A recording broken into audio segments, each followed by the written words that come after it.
This is how the story began. A prisoner by the name of Lira, who worked in the prison factory, who was working with a guard cleaning the prison roof with a pressure hose, and without meaning to, or perhaps without knowing, they destroyed a nest that contained 3 little chicks. 2 of them died instantly, but 1 survived. They were so tiny, they didn't even have feathers. The guard was visibly moved and, feeling responsible, allowed Lira to bring the chick secretly inside the prison to try and save it.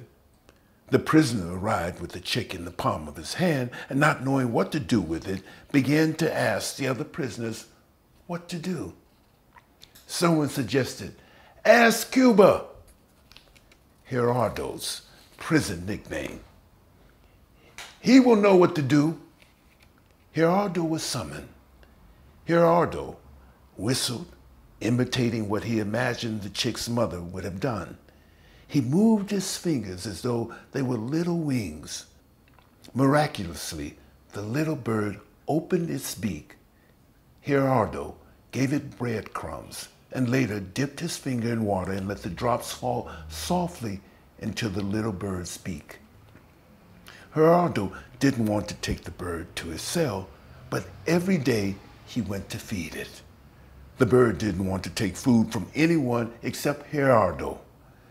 He put the bits of food in the palm of his hand, and the little bird came fearlessly.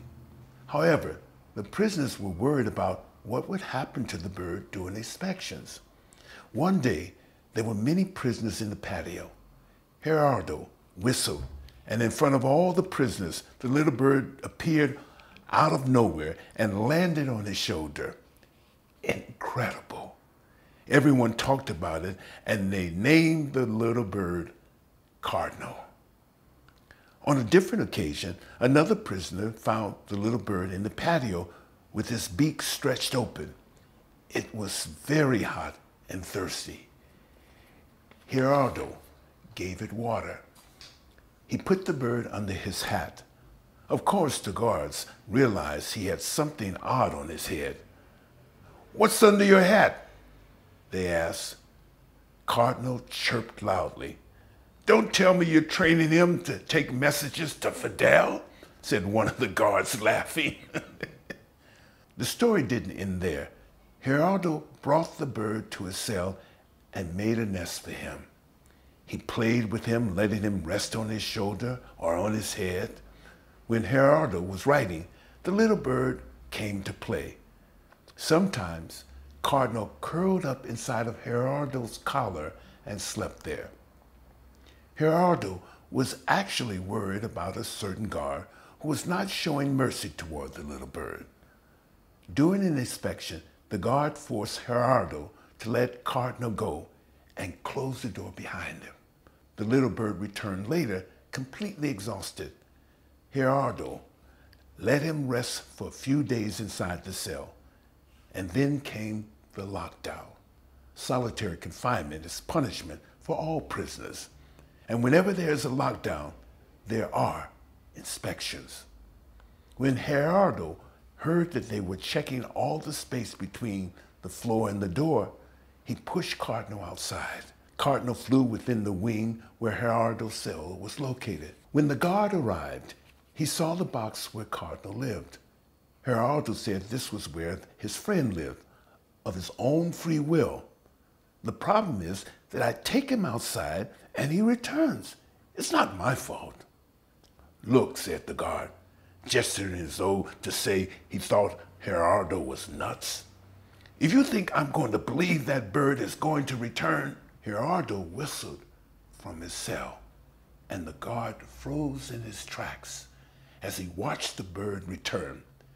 Cardenal had no problem picking out the cell belonging to his friend among the huge array of cells on 2 floors that looked exactly alike. Cardenal arrived at Gerardo's cell.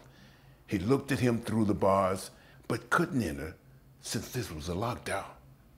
He waited there nervously until Gerardo couldn't stand it anymore and opened the slot where food was delivered, and Cardenal came in. A few days later, there was another inspection. When the guards arrived at Gerardo's cell, he told them he had a small bird so they wouldn't be scared if the bird should happen to fly overhead. He was told that he had to release it, but since none of them could catch the bird, they brought Gerardo to the entrance of the entire wing so that he could let it go himself. Since there was a lockdown, Gerardo and the little bird walked down the passageway, escorted by the guards. All the prisoners saw them through the bars of their cells and began to shout, "They're taking Cuba and the bird to the hole." As they banged their doors in protest, the guards shouted, "Calm down! He's not going to the hole. We're just going to free the bird." That was the last time that Gerardo saw Cardenal. The lockdown lasted a month.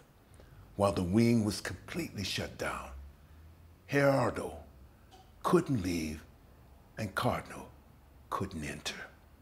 The little bird had been inside this rough, high-security prison since Gerardo's birthday from June 4th and remained there until July 16th, one day after the wedding anniversary of Gerardo and his wife, Adriana. And that is the end of our very, very true story. Thank you.